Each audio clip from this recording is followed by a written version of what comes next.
குளிர்சாதன பெட்டியில வைக்கக்கூடாத ஒரு 12 உணவுகளை பத்தி தான் நாம பார்க்க போறோம். நமது சமையல் அறையிலோட ஹீரோ யாருன்னு பார்த்தீங்கன்னா, நிச்சயமா நம்ம குளிர்சாதன பெட்டி தான். ஆனா, ஹீரோன்னு எல்லாத்தையும் அதுக்குள்ள போட்டு வைக்கலாமா? சில உணவுகளுக்கு குளிரே எதிரிதாங்க. உருளைக்கிழங்கு குளிர்ல வச்சா ஸ்டார்ச்சி சர்க்கரையா மாறிடும். அதனால அதோட டேஸ்ட் மாறிடும். பொரியல் செஞ்சா கருப்பா கூட ஆயிரும். வாழைப்பழம் குளிர்சாதன பெட்டிக்கு போனா கருப்பா மாதிரி அதோட டேஸ்ட்டும் போயிடும். முலாம்பழம் குளிர்ல வச்சீங்க அப்படின்னா சீக்கிரமா கெட்டு போயிடும். துளசி இதோட உயிரே மனமும் புத்துணர்வும் தான். குளிர்ல வச்சீங்கன்னா அது வாசனையையும் சத்தையும் இழக்குது. வெங்காயம் இதுக்கு காற்று சுழற்சி ரொம்ப முக்கியம். உருளைக்கிழங்கோட சேர்த்து வைக்காதீங்க, ஃப்ரிட்ஜுக்கும் அனுப்பாதீங்க. காஃபி பவுடர் குளிர்காற்று ஈரப்பதம் ரெண்டும் சேர்ந்து அரோமாவை கெடுக்குது. பூண்டு குளிர்ல வச்சீங்க அப்படின்னா முளைக்க தொடங்கும், பூஞ்சையும் வரும்.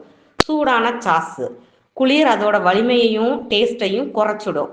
ரொட்டி ஃப்ரிட்ஜில் வச்சீங்கன்னா சீக்கிரமாக கெட்டிப்பட்டு பழைய ரொட்டி மாதிரி ஆயிரும். சமையல் எண்ணெய் சமையல் எண்ணெய் குளிரில் திடமாக மாறி அதை திரும்ப பயன்படுத்துறதுக்கு கொஞ்சம் கஷ்டமாக இருக்கும். தேன் இதுக்கு குளிரே தேவையில்லை, வருஷங்கள் ஆனாலும் புது தேன் தான். முட்டை ஃப்ரிட்ஜில் வச்சா நீண்ட நாள் தாங்கும், ஆனால் சிலர் சொல்கிறாங்க சுவை கொஞ்சம் மாறுது அப்படின்னு. அது உங்கள் விருப்பம்தான். ஒரு விஷயம் ஞாபகம் வச்சுக்கோங்க, எல்லா உணவுக்கும் குளிர் நல்லதில்லை. சில உணவுக்கு அறை வெப்பம்தான் உயிர்.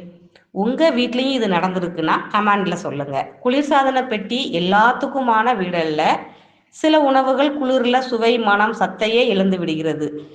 இந்த 12 உணவுகளை ஃப்ரிட்ஜில் வைக்காதீங்க. உருளைக்கிழங்கு, வாழைப்பழம், முலாம்பழம், துளசி, வெங்காயம், காஃபி, பூண்டு, ஹாட் சாஸ், ரொட்டி, எண்ணெய், தேன், முட்டை. முட்டை உங்களுடைய விருப்பம்தான். உங்கள் வீட்லேயும் இதை ஃபாலோ பண்ணுறீங்கன்னா கமெண்ட் பண்ணுங்கள்.